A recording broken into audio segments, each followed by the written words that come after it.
힐링가족 여러분 안녕하세요. 오늘은 9월 13일 월요일 오후 시간입니다. 어제는 일요일이라서 쉬었습니다. 여러분들 댓글 함께 합니다. 두 분인데 내용이 좀 안타까워요. 이런 분들이 또 계실 겁니다. 선생님 친구의 소개로 강의를 듣게 된 지 일주일 되었습니다. 제가 이번에 이 내용을 캡처를 한 지 아마 일주일, 10일 꽤 오래됐을 거예요. 그러니 지금은 일주일이 아니라 한 보름은 되신 분일 겁니다. 저는 10년 전 1억을 증권사 직원이 운영해 주었는데 1억이 3천만 원이 되고 작년에는 중국 항생전자를 사더니 중국 항생테크 관련주 같습니다. 현재 2천만 원이 되었습니다. 그러니 1억이 2천만 원으로 80%가 날아갔네요. 강의를 들으면서 제 자신이 참 한심하게 살았던 것 같아 부끄럽고 자책이 많이 듭니다. 선생님 지금이라도 팔아서 말씀하시는 종목들로 갈아타는 게 나은 건지 선생님의 좋은 부탁드립니다 했어요. 한 분 더 소개해 봅니다. 의외로 이 주식 증권 그러면 증권회사 그 창구 직원들이 많이 하는 걸로 알고 있어요. 아니에요. 뭐 물어보면요 전혀 몰라요. 특히 현재 세법 매도시 세법, 또 2023년부터 변하는 그런 세법 한번 물어보세요. 아무도 대답을 못해요.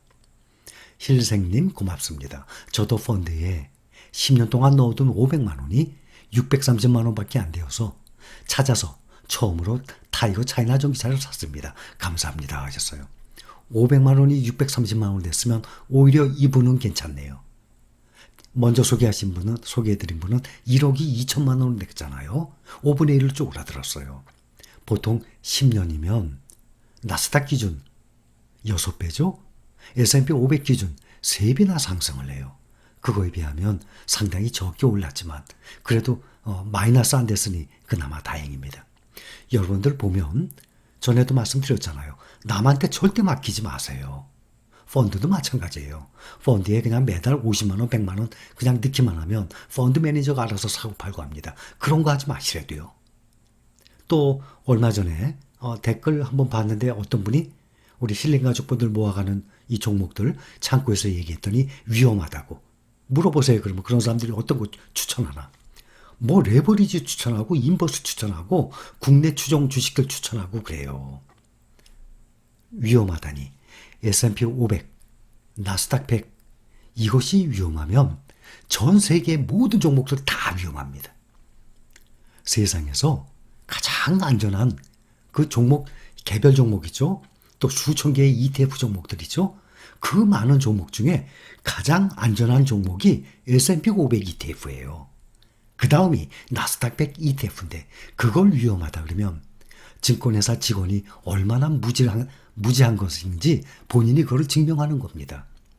여러분들 제가 다시 한번 설명드려요. 누가 어떤 거 하라 그래서 하거나 어디 잘 나간다고 앞으로 올라갈 거라고 해서 쫓아가거나 그런 거 하지 마세요. 또 증권회사에서 추천을 해준다고 그 사람이 도사라고 생각하세요? 세상에 도사 없습니다. 안전한 주식을 우리 실린 가족 모아가는 이 주식들이 가장 안전한 주식들입니다. 또 이렇게 생각하시는 분들 많아요. 11월쯤에 미국도 테이퍼링 된다는데 그러니까 시작을 한다는데 미국 주식에 그대로 놔둬도 될런지요. 그때 뺐다가 내려가면 다시 매수하는 건 어떨까요? 이거 걱정하시는 분들이 많아요. 가장 좋은 방법은 지금 빼는 거예요. 그때 빼요? 그때 언젠지 알고 빼요. 전문가들도 모르는데 그때를. 그러니 그거 염려되면 당장 오늘, 내일 매도를 하고 가지고 있다가 현금을 떨어지면 그때 매수 시작하세요. 그 방법이 제일 좋아요. 그것은 각자 알아서 할 문제입니다. 그런데 보면 지난 1년간입니다. S&P 500 뚝뚝 떨어지는 날이 있어요. 전체적으로는 우상향을 쭉 하고 있죠. 그런데 보면 2020년 9월, 10월에 떨어졌어요. 또 올 봄에도 떨어졌어요. 보면은 숫자를 세보면 2, 3, 4, 5, 6, 7, 8, 요즘 또 9. 1년 동안에 이렇게 우상향하는 과정에 떨어지는 경우가 벌써 9번씩이나 나타났어요. 나스닥 볼까요? 나스닥도 비슷합니다. 하나, 둘, 셋, 넷, 다섯, 여섯, 일곱, 여덟, 아홉, 열. 나스닥은 조금 더 되네요. 9번, 10번. 연간 우상향을 하면서 지금 우상향 쭉 해왔죠. 1년 동안에 나스닥이 지금 39.27%. 그러니까 반올림하면 39% 상승했어요. 1년 동안.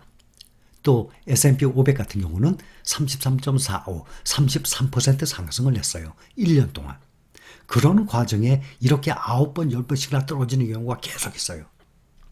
테이퍼링 시작돼요? 10% 떨어지겠죠. 그러면 가장 중요한 것은 내 수익률 아닙니까? 미리 다 팔아요. 오늘 내일. 그리고 몇 달 동안 언제 시작할지 몰라요. 들고 있다가 테이퍼링 시작해서 제일 저점 그거 잡을 수 있어요. 전문가도 못 잡거든요. 제일 테이퍼링 때문에 주가가 하락을 해요. 분명히 요동을 칩니다. 그러나 우상향을 또다시 합니다. 그러니 그대로 들고 있느냐, 떨어지면 싼 가격으로 더 사느냐 본인이 판단해야죠. 테이퍼링 때문에 미리 팔았다가 그때 다시 살까요? 아니면은 그때 떨어지면 그때부터 시작할까요? 본인이 결정하세요. 누가 그것을 가지고 이래라 저래라 얘기하겠습니까? 이것은 제가 여러분들께 항상 말씀드렸었어요. 가장 대표적으로 2015년 이거 몇 번이나 보여드렸어요. 2015년 말부터 금리가 테이퍼링이 문제가 아니라 금리가 상승을 했어요. 금리를 무려 서너 번도 아니라 9번이나 올렸어요. 2015년 말부터 이 표를 몇 번을 보여드렸습니다. 그러면 이렇게 9번이나 계속 금리 올라갔으니까 주가 요동쳤어야 될 거 아닙니까? 이때부터 5년 동안 보면 나스닥이 2배나 오르고 3배 오르고 S&P 500이 2배 상승을 했어요. 이렇게 9번이나 금리를 올리는 과정에서도. 그러니 이 모든 결정은 누구 말을 듣고 본인이 하면 나중에 문제 생기면 남 탓을 한대도요.